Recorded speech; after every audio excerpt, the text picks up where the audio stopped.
उसी बीच में पूज्य गुरुदेव का आगमन हो चुका है। सुंदर गुरु वंदना के साथ में आज कथा के हम सभी पंचम दिवस में प्रवेश करेंगे। जय जय श्री राधे, हर हर महादेव, श्री शिवाय नमस्तुभ्यं।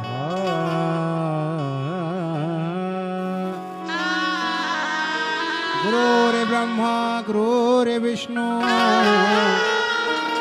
गुरुरे देवो महेश्वराय गुरुरे साक्षात् परब्रह्म तस्मै श्री गुरुवे नमः। मुझे ले चल कुबेर सर धाम जहाँ गुरुदेव रहते। मुझे ले चल कुबेर सर धाम जहाँ गुरुदेव रहते। मुझे ले चल सीहोर धाम जहाँ गुरुदेव रहते। मुझे ले चल सीहोर धाम जहाँ गुरुदेव रहते। गुरुदेव रहते मेरे सत्य गुरु रहते। गुरु रहते मेरे सत्य गुरु रहते। मुझे ले चल कुबेर सर धाम जहाँ गुरुदेव रहते। मुझे ले चल कुबेर सर धाम जहाँ गुरुदेव रहते। ओ गुरु की कथा में ब्रह्मा जी आए। गुरु की कथा में ब्रह्मा जी आए। गुरु की कथा में विष्णु जी आए। गुरु की कथा में विष्णु जी आए। गुरु की कथा में भोले जी आए। गुरु की कथा में भोले जी आए। गुरु की कथा में ब्रह्मा जी आए। गुरु की कथा में ब्रह्मा जी आए। मुझे मिल जाए वेदों का ज्ञान जहाँ गुरुदेव रहते। मुझे मिल जाए वेदों का ज्ञान जहाँ गुरुदेव रहते। बोले गुरुदेव भगवान की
ओंकारेश्वर भगवान की, ओंकारेश्वर भगवान की, कुबेरेश्वर महादेव की। हर हर महादेव, हर हर महादेव, हर हर महादेव।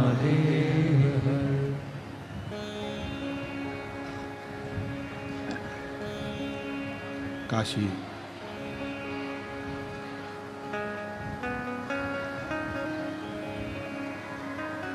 विश्वनाथ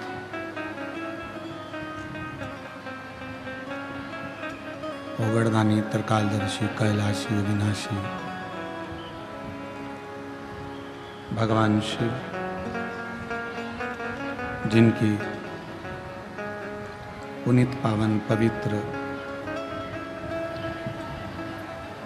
शिव महापुराण की कथा संपूर्ण विश्व के कल्याण हेतु बाबा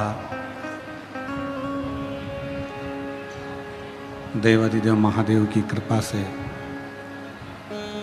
उनकी करुणा, उनकी उदारता से ये पवित्र पावन शिव महापुराण की कथा बैजापुर महाराष्ट्र से बेलपत्र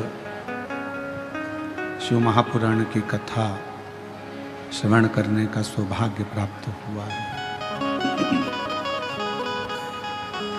कथा के मुख्य यजमान श्री जीवनलाल रविंद्र कुमार जी संचेती, श्री विशाल जी संचेती, संचेती परिवार बैजापुर महाराष्ट्र। एक बार सभी यजमान परिवार के लिए जोरदार ताली बजाकर स्वागत वंदन अभिनंदन, जिन्होंने इस पवित्र पावन शिव कथा को अपने आनंद के साथ में बैजापुर के सभी शिव भक्तों के लिए आयोजित किया। कथा मंडप में ही विराजमान सभी संत साधु, गुरुजन, तपस्वी जन, ब्राह्मण जन, साधक, उपासक जो इस पवित्र कथा का लाभ ले रहे हैं और अपने जीवन को धन्य बना रहे हैं। और तेरी कृपा बिना एक भी लेते हैं श्वास, तेरी कृपा से तनु तनु। बखान क्या करूं मैं राखों के ढेर का, चपटी भवोत में है खजाना कुबेर का। गंगाधार मुक्ति द्वार ओमकार तू, भोले ओमकार तू। आयो शरण तिहारी शंभु तार तार तू।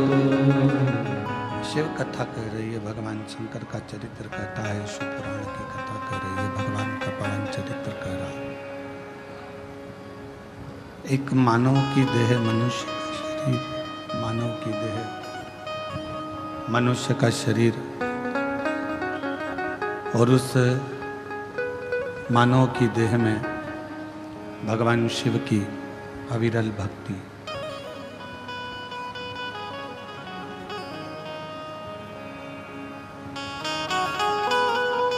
ऐसा नहीं कि मानव का शरीर नहीं मिलेगा या मानव की देह नहीं मिलेगी, फिर जन्म होगा, फिर मृत्यु होगी, फिर जन्म होगा, फिर मृत्यु होगी, और ये मानव की देह मिलती रहेगी। पर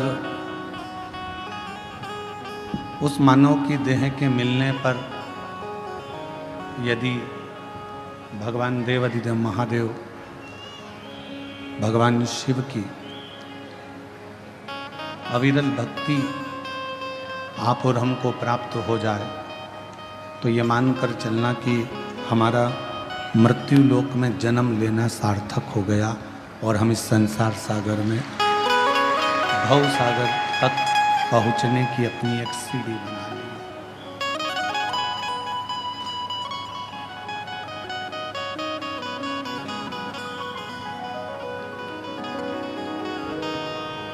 परमात्मा तक पहुंचने के लिए, भगवान तक पहुंचने के लिए भगवान की अविरल भक्ति एक सीढ़ी है।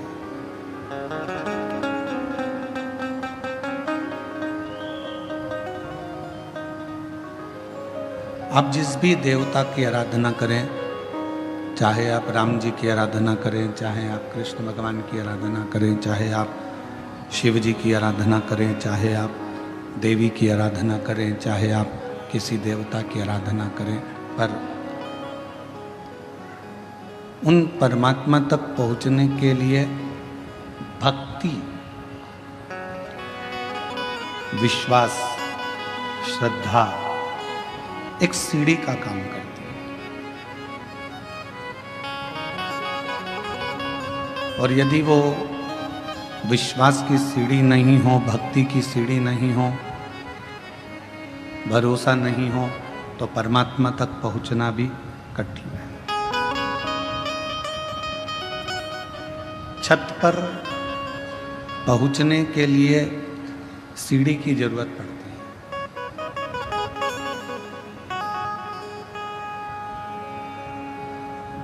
छत तक पहुंचने के लिए एक सीढ़ी की जरूरत पड़ेगी, पर परमात्मा तक पहुंचने के लिए सीढ़ी की नहीं, भगवान की अविरल भक्ति की जरूरत पड़ती है।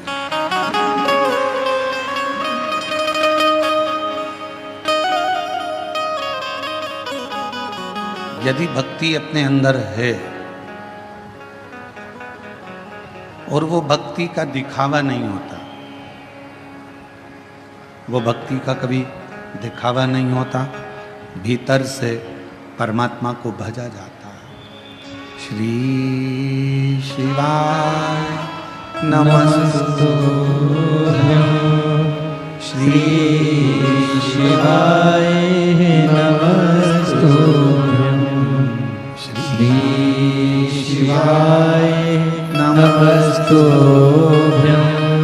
श्री शिवाय नमस्तुभ्यं, श्री शिवाय नमस्तुभ्यं, श्री शिवाय नमस्तुभ्यं।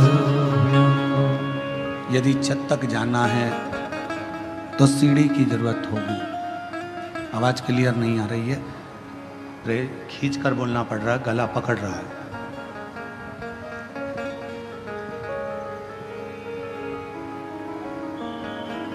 छत तक जाने के लिए केवल सीढ़ी ही चाहिए,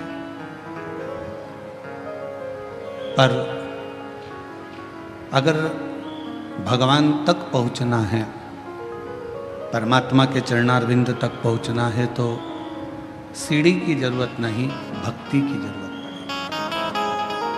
और वो भक्ति क्या है?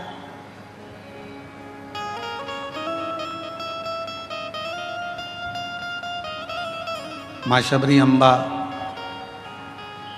जब राम जी महाराज के सामने आती हैं तो मेरे राम जी भी शबरी अम्बा को नवदा भक्ति का ज्ञान देते हैं।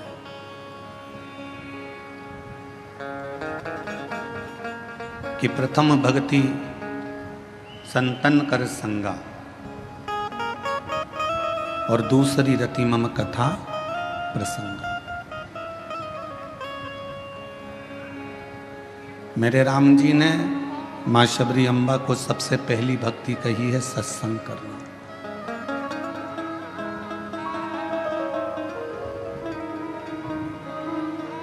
कहाँ द्वारका के राजा भगवान कृष्ण और कहाँ विदर्भ देश की महारानी राजकुमारी रुक्मणी।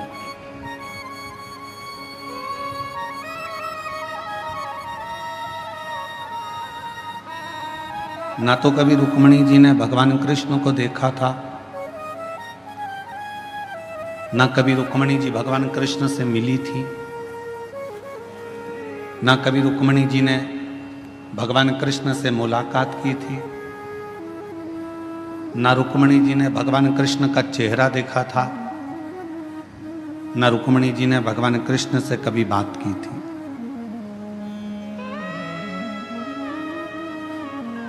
ना कभी मिलना हुआ, ना कभी देखना हुआ, ना कभी मुलाकात हुई।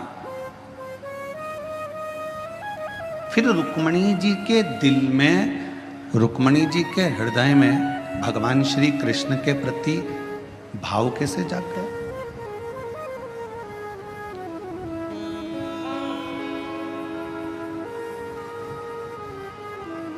सब्जी लेने जाते हो कभी कभी? उत्तर दो जरा, जम के तो बोलो। जाते हो? जाकर पूछते हो सब्जी का भाव? अरे बोलो तो। क्यों भैया बैंगन क्या भाव है? क्यों भैया शक्कर क्या भाव है? क्यों भैया चने की दाल क्या भाव है? क्यों भैया अरहर की दाल क्या भाव है? सब्जी बिना भाव के नहीं मिलती, किराना बिना भाव के नहीं मिलता, फ्रिज बिना भाव के नहीं मिलता, सोना हीरा चांदी बिना भाव के नहीं मिलती, तो भगवान बिना भाव के कैसे मिल सकते?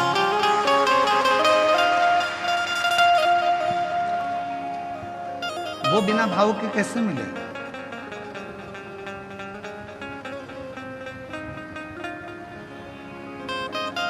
रुक्मणी जी ने भगवान को कभी नहीं देखा था। रुक्मणी जी ने भगवान कृष्ण का दर्शन भी नहीं किया था।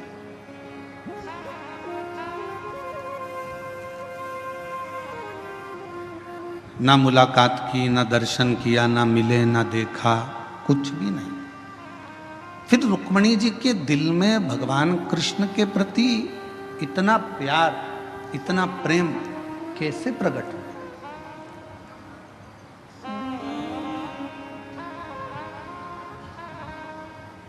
वो प्रेम प्रकट होने का कारण क्या था? तो शिव महापुराण की कथा कहती है कि रुक्मणी जी ने सत्संग किया था। प्रथम भक्ति संतन कर संगा, और दूसरी रति मम कथा प्रसंगा। रुक्मणी जी ने क्या करा? अपने पिता भीष्मक की गोद में आकर बैठ जाती थी। कोई आता था, आकर कहता था कि भगवान द्वारकानाथ ने पूतना को पछाड़ दिया, तृणावत को मार दिया, अघासुर को मार दिया, बकासुर को मार दिया। भगवान कृष्ण ने गोवर्धन पर्वत अपनी उंगली पर उठा लिया। भगवान कृष्ण ने अनेक अनेक प्रसंग, कोई आता और भगवान कृष्ण के प्रसंगों को सुनाता जाता। जब भगवान कृष्ण के प्रसंग रुक्मणी जी सुनती रहीं, तो अंदर एक प्रेम का भाव जागृत हो गया, एक प्रेम प्रकट हो गया।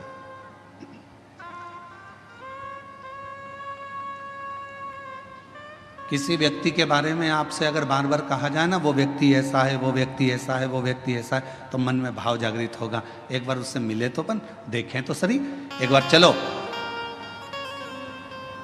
भाव जागृत हुआ।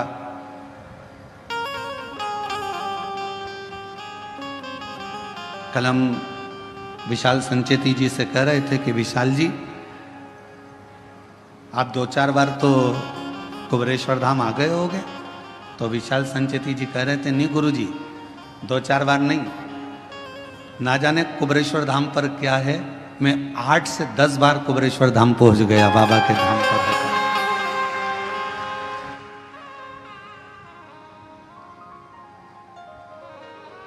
हम सुनते रहे, शिव ऐसे हैं, शिव महापुराण की कथा ऐसी है, कुबरेश्वर धाम ऐसा है, बाबा का धाम ऐसा है। हम बार बार सुनते हैं तो हमारे मन में मिलने की एक आस जागृत हो जाती।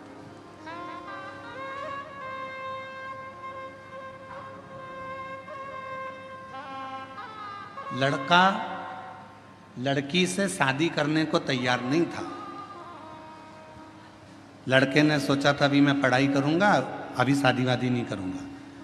पर लड़के की बहन ने, लड़के की माँ ने, लड़के के रिश्तेदारों ने लड़की की खूबियां बताना प्रारंभ करी। इतनी बढ़िया है, ऐसी है, इतनी जोरदार, लंबे लंबे बाल हैं, बड़े बड़े आँख है, उसके सिर पर बिंदी अच्छी लगती है, पढ़ी लिखी है, उसने ये एजुकेशन करा है, ये कोचिंग करी है, ये जानती है, सिलाई जानती है, कढ़ाई जानती है, बनाई जानती, सब जानती है, उसको सब आता है। तो लड़के के मन में आया जब इतनी तारीफ कर रहे हैं तो एक बार जरा मिलने में जाता क्या है, मिले तो सर।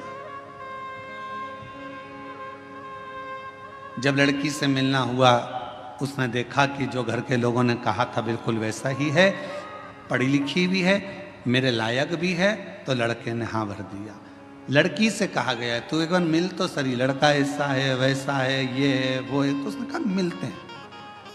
सुना,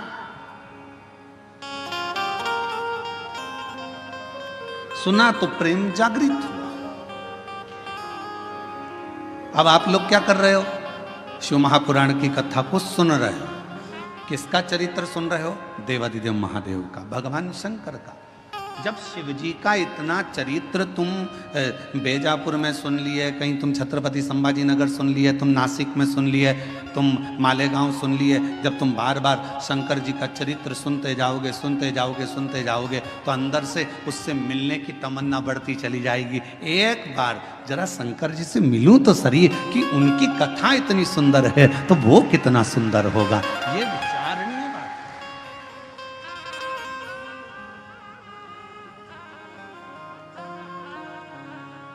हमारे दीनानाथ जी एक लाइन गाते हैं, तेरी प्रतिमा इतनी सुंदर, तू कितना सुंदर।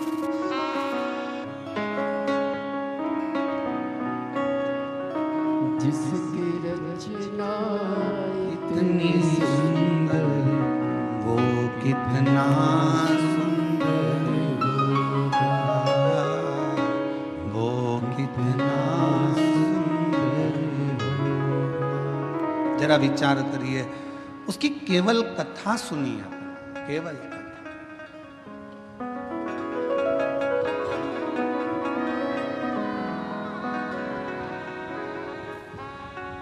रुक्मणी जी ने केवल भगवान कृष्ण के विषय में सुना था, और फिर रुक्मणी जी का विवाह शिशुपाल के साथ जब पक्का किया तो रुक्मणी जी ने पत्र लिख दिया कि सतगुरु मेरो संदेश हरि से जा सुना दे, मेरी नैया पड़ी है मझधार, गुरु जी उसे पार लगा देना।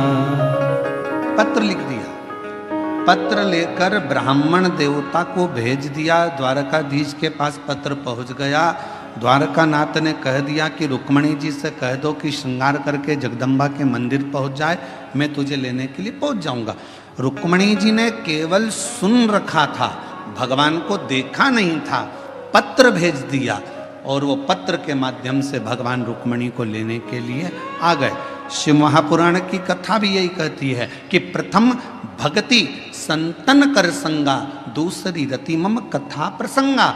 ये दो भक्ति की सीढ़ियां हैं। अगर किसी ने कथा सुनना प्रारंभ कर दी और कथा सुनते सुनते अपना चित्त, अपना मन भगवान में लगाना प्रारंभ कर दिया, तो समझ लो कि शिव जी को मिलने में देरी नहीं होगी, भगवान शंकर जरूर।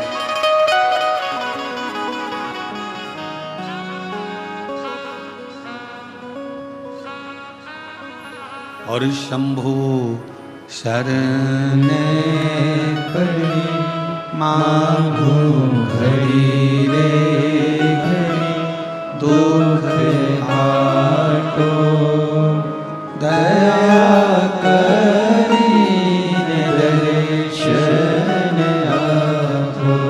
ओ शंभु शरण पड़ी मांगो घड़ी रे घड़ी, दुख काटो दया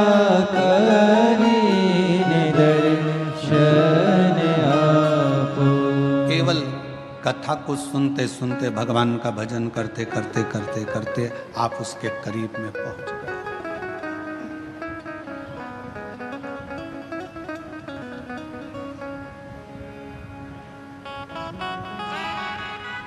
सीढ़ी का काम है छत तक पहुंचाना।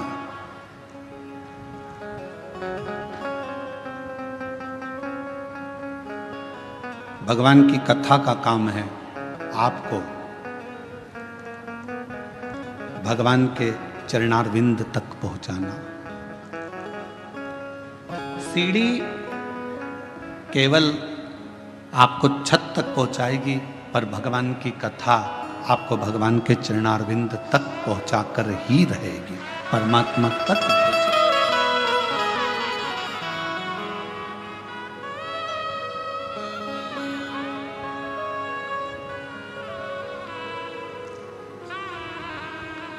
जब हम संत ज्ञानेश्वर मावली जी के यहाँ कथा करने के लिए बीड़ में आए, तो आप में से कई लोग आए होंगे बीड़ में कथा में भी। तो संत ज्ञानेश्वर मावली जी के यहाँ कथा में जब बीड़ में पहुँचे तो वहाँ पर एक बच्चे ने एक प्रश्न किया, और वो वहीं बीड़ का रहने वाला था। सोनी जी के कोई परिचित थे बीड़ वाले, उनके परिचित में था। उसने कहा, गुरुजी आपके कितने दोस्त हैं?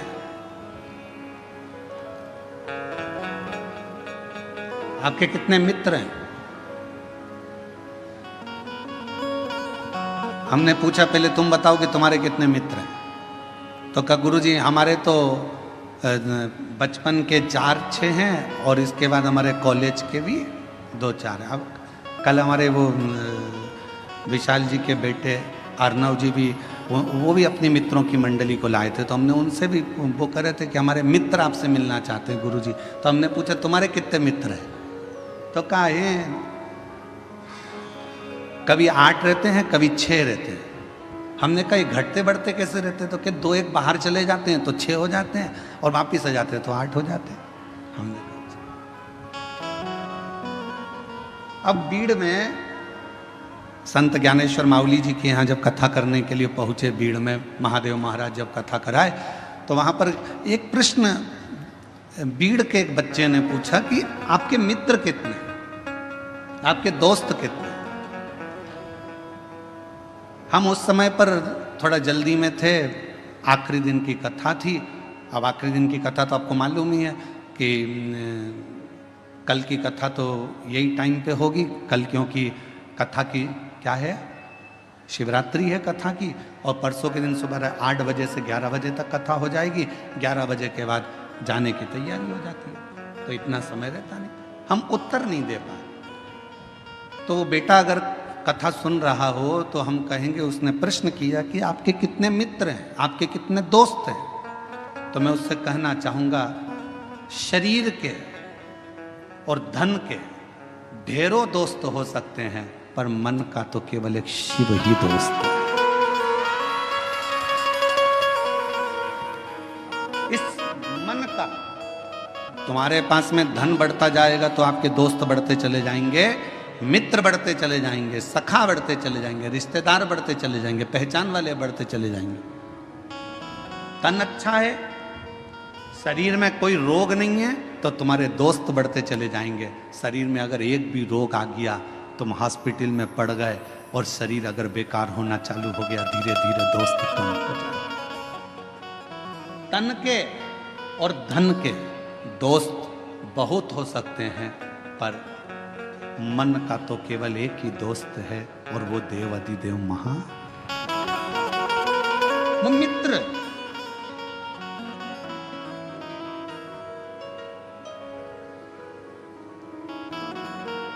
तन के और धन के दोस्त भले तुमको निभाए ना निभाए, तन का मित्र भले तुम्हें निभाए ना निभाए, धन का मित्र तुम्हें निभाए कि ना निभाए, पर मन का जो मित्र होता है, जैसे भगवान कृष्ण के मित्र थे सुदामा।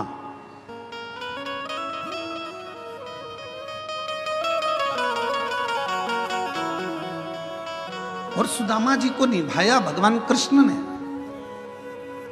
भगवान राम जी के मित्र थे निषाद राज, और निभाया भगवान राम ने।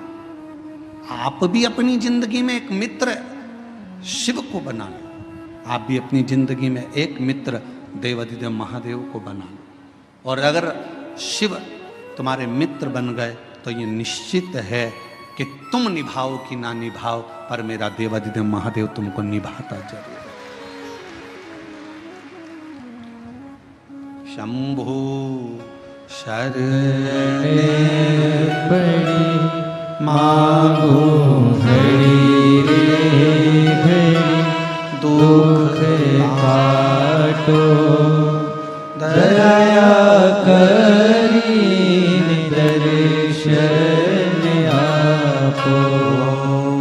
शंभु शरण पड़ी मांगो घड़ी रे घड़ी, दुख काटो दया करी दर्शन आपो। परमात्मा को अपना मित्र भी बना लो।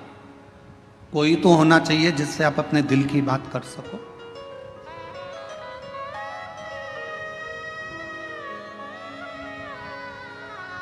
और तुम निभाओ ना निभाओ, वो निभाना जानता है।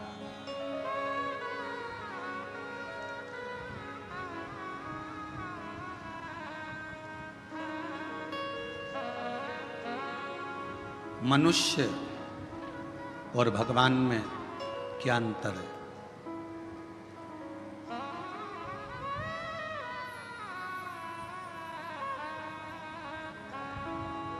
मनुष्य और भगवान में क्या अंतर है? मानव में और परमात्मा में क्या अंतर है? शिव महापुराण की कथा कहती है मनुष्य और भगवान में एक सबसे बड़ा अंतर यह है कि भगवान गलती नहीं करता और मनुष्य गलती पर गलती करता ही रहता है। जिस मानव से, जिस मनुष्य से पृथ्वी पर जन्म लेने के बाद अगर गलती नहीं हो रही है तो समझ लेना कि वो मनुष्य ही नहीं है। मानव का शरीर गलती का पुतला होता है। इसमें थोड़ी थोड़ी गलतियां तो जीवन में मानव के शरीर में होती ही रहती है। सास बहू को चिल्ला कर कह दे तूने फिर गलती कर दी, बहू को कह देना चाहिए मम्मी मनुष्य होना, इंसान होना तो गलती तो होगी। और आप अगर भगवान होना सासू जी तो माफ करना चालू कर दो। मैं इंसान हूं, आप भगवान हो, माफ कर दो। आप अगर भगवान हो तो माफ कर दो। और अगर आप भी इंसान हो, आप भी जब बहू बनकर आई थी, जो गलती मैं कर रही हूं आपने भी अपने बहू के जमाने में करी होगी। हो सकता है मैं सोकर लेट उठ रही हूं तो जब तुम नहीं आई थी ना मम्मी, तब तुम भी हो सकता है कि लेट उठती होगी। भगवान हो तो माफ करना सीखो। और अगर मैं जैसी हूं, मैं भी एक गलती का पुतला हूं, आप भी गलती का पुतला हो। गलती मनुष्य से होती है, मेरे से भी गलती हुई है, आपसे भी गलती हुई है, तो अपन एक जैसे हैं। इसलिए अपनी जिंदगी में परमात्मा के भरोसे छोड़ते चलो। जो गलतियां हैं वो परमात्मा माफ करता रहेगा। आप अपने जीवन को जीते चलो, जीवन जियो।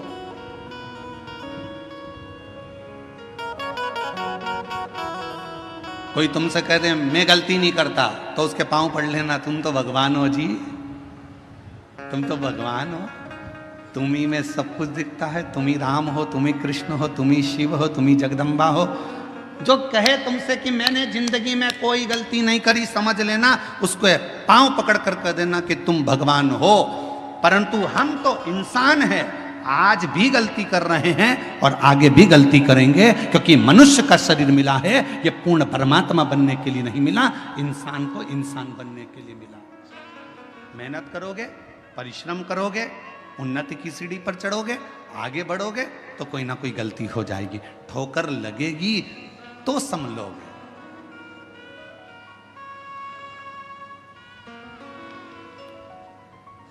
अच्छा बोलो री जीजियों, ओ बेजापुर वालियों, उत्तर देना। पहले दिन तुम कथा में आगे बैठने का रास्ता ढूंढ रही थी, बोलो सही है कि गलत है? दूसरे दिन तुम्हें रास्ता ढूंढने की जरूरत पड़ी क्या? तुमको मालूम था इधर से शॉर्टकट है, खेत में से निकल के उधर से कूद के इधर से आके इधर से भर आना है और यहां जाके बैठ जाए, जगह क्लियर। और तुम्हें रास्ता याद था तो तुमने क्या करा अपनी रिश्तेदार को, वो कह रही थी उधर से, तू चुप है, उसी पे पल्लू वल्लू लेके और तू मेरे पीछे पीछे पीछे पीछे चल चल, और उसको भी रास्ते पे। अरे कितनी गंदगी हो रही, कीचड़।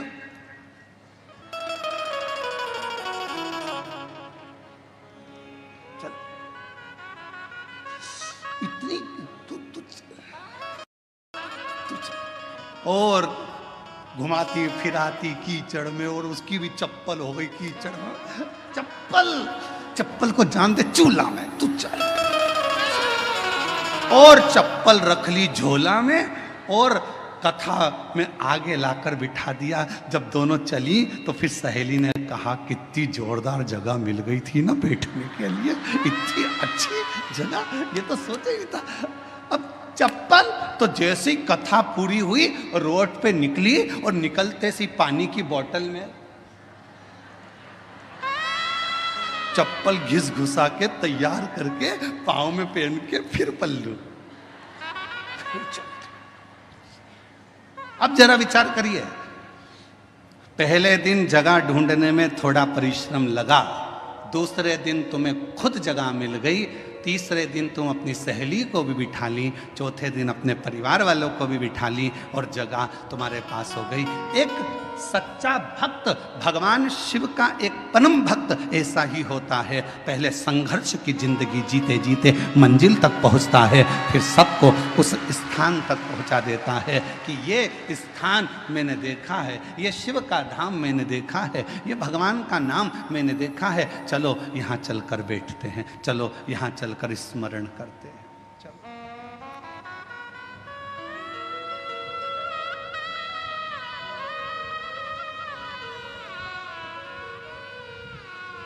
कथा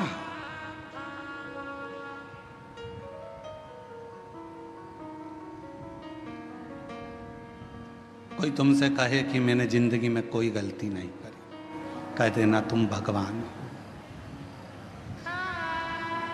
तुम भगवान हो।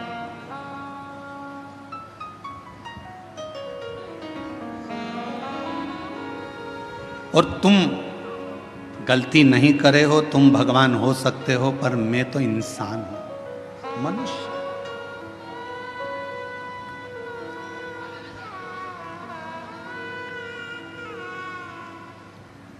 और मानव अगर गलती नहीं करेगा तो गलती करेगा कौन गलती? और कृपा की ना होती जो आदत तुम्हारी तो सुनी ही अदालत तुम्हारी।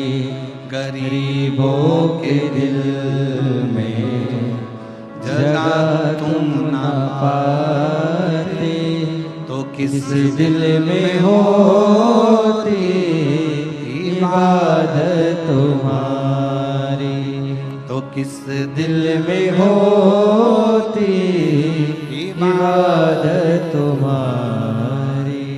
कृपा की न होती जो आदत तुम्हारी।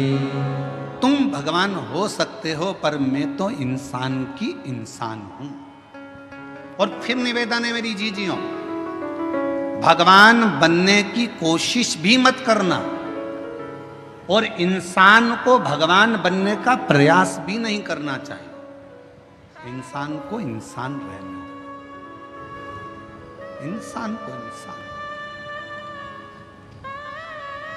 आज के जमाने में बहुत, कलिकाल में बहुत आडंबर हो रहा है, लोग हर इंसान को भगवान बनाए जा रहे हैं, और इंसान भगवान बन बन के बैठ जाता है। लोग कहते हैं वो भगवान जैसा, वो भगवान जैसा। नहीं, इंसान को इंसान रहने दो और भगवान को भगवान रहने दो। उसको भगवान रहने दो और तुम इंसान।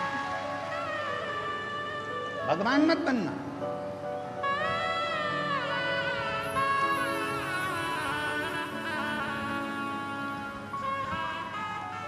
इंसान, उसे इंसान। गलती हो रही है, एक बार होगी, दो बार होगी, धीरे धीरे संभलते जाओगे, संभलते संभलोगे। उसका काम है क्षमा करना और तुम्हारा काम है गलती करना। करो। गलती नहीं करोगे तो संभलोगे कैसे? एक पिता ने अपने बेटे से कहा, मैंने तुझे फैक्ट्री का काम सौंप दिया है, मैंने तुझे ऑफिस सौंप दिया है, मैंने तुझे पूरा काम सौंप दिया है। एक बात सुन लेना, घाटा नहीं लगना चाहिए। मैंने तुझे समझा दिया, पहले पूरा काम तुझे सौंप दिया है, पूरी फैक्ट्री तुझे सौंप दी है, पूरा व्यापार तुझे सौंप दिया है, घाटा नहीं लगना चाहिए। और बेटे ने काम करना चालू करा। काम करते करते उसकी कहीं बाहर देश में पहचान बढ़ गई। उसने अपना माल पूरा विदेश में बेच दिया, बेचा और विदेश में माल अटक गया, अटका, पैसा अटक गया। मालूम पड़ा वो लड़का कर्जे में डूब गया।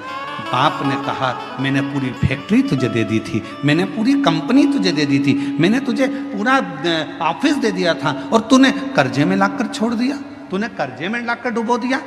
बेटा कहता है, पापा गलती हुई है, सुधारूंगा, थोड़ा समय। अब पिता को चाहिए कि बेटे को बल दे, कोई बात नहीं, हो गई, मेहनत करना, फिर मेहनत करना, धीरे धीरे बढ़ना, हो सकता है फिर उन्नति की सीढ़ी पर चढ़ जाए। गलती बेटे के सामने हुई, बेटे ने फिर मेहनत करी। मेहनत करते करते बेटा जितना माल गया था उससे 1000 गुने माल का फिर मालिक बनकर बैठ गया। फिर बैठा। और अब वो बेटा गलती नहीं करता। क्यों? क्योंकि पहले माल भेजने में गलती हो गई थी, पहले ऐसे गलती हो गई थी, अब नहीं होगी। किसी किसी को तो भगवान भी पृथ्वी पर जन्म देने के बाद सोचता है, इसको तो भेजना ही नहीं था तो अच्छा था। मालूम क्या था कि इतनी निंदा, इतनी बुराई, इतनी चुगली, इतने अपशब्द, इतनी गाली, इतना आड़ा टेढ़ा बोलेगी, इतना अपशब्द बोलेगा, ऐसा रहेगा, दिन भर बेकार काम करेगा, लोगों का दिल दुखाएगा। तो भगवान भी सोचता है, इसको एक बार तो जन्म दे दिया, अगली बार नहीं भेजना, इसको चाहे कुछ भी हो जाए, इसको 94 तरह के नरकों में पटक देना, पर पृथ्वी पर मत भेजना इसको। इतना झूठ, इतना छल, इतना प्रपंच, इतने गलत शब्द, इतना अपशब्द, इसको पृथ्वी पर मत भेजना। अब भेज दिया। और कृपा की न होती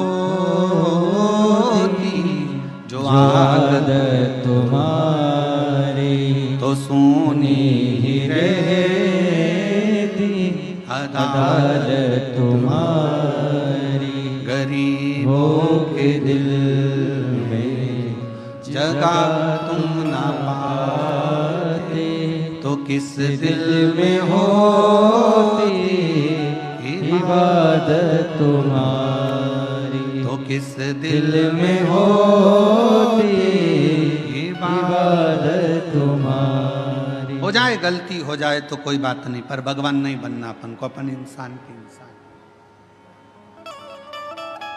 सत्संग, कथा, स्मरण भगवान के करीब में लेकर जाता।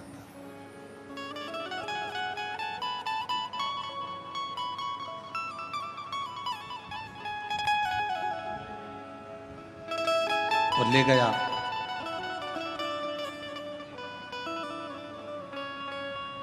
भागीरथ जी ने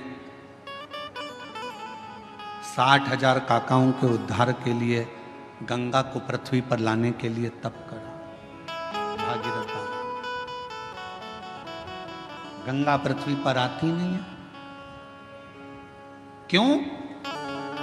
क्योंकि मैं अगर पृथ्वी पर चली गई तो पाताल में चली जाऊंगी। गंगा को झेलने वाला, गंगा को संभालने वाला कोई कोई। गंगा पृथ्वी पर नहीं आ रही। भागीरथ जी ने फिर तप करा, फिर साधना करी, फिर उपासना करी, और भागीरथ बाबा ने फिर निवेदन करा गंगा जी से कि आपको पृथ्वी पर आओ, पृथ्वी पर आओ। गंगा जी मना करती हैं, मैं नहीं आऊं, मुझे संभालने वाला भी तो कोई चाहिए। भागीरथ जी ने पूछा कि आप पृथ्वी पर नहीं आओगी तो मेरे काकाओं का उद्धार कैसे होगा, मैं क्या करूं कि आप पृथ्वी पर आ जाओ। तो गंगा मैया ने भागीरथ जी से कहा कि एक बार किसी सदगुरु की शरणागति में बैठकर थोड़ा सा सत्संग कर लो, तुम्हें कोई ना कोई तो राह मिल जाएगी। भागीरथ बाबा गुरु बाबा के पास जाकर बैठ गए। गंगा आने को तैयार है, पर मैंने गंगा मैया कह रही है कि मुझे झेलेगा कौन, मैं किससे प्रार्थना करूं। तो संत सतगुरु ने कह दिया कि सत्संग में बैठे हो, इतना याद रखना कि गंगा को झेलने के लिए एक ही है जो झेल सकता है। वो कौन? तो कहा गंगा को झेलने के लिए जिसने अपने पूरी तप और साधना को पूरी जिंदगी में करता रहा हो, वही गंगा को झेल सकता है। और वो देव अधिदेव महादेव है जो गंगा को अपने मस्तक पर झेल सकता है। इसके सिवाय कोई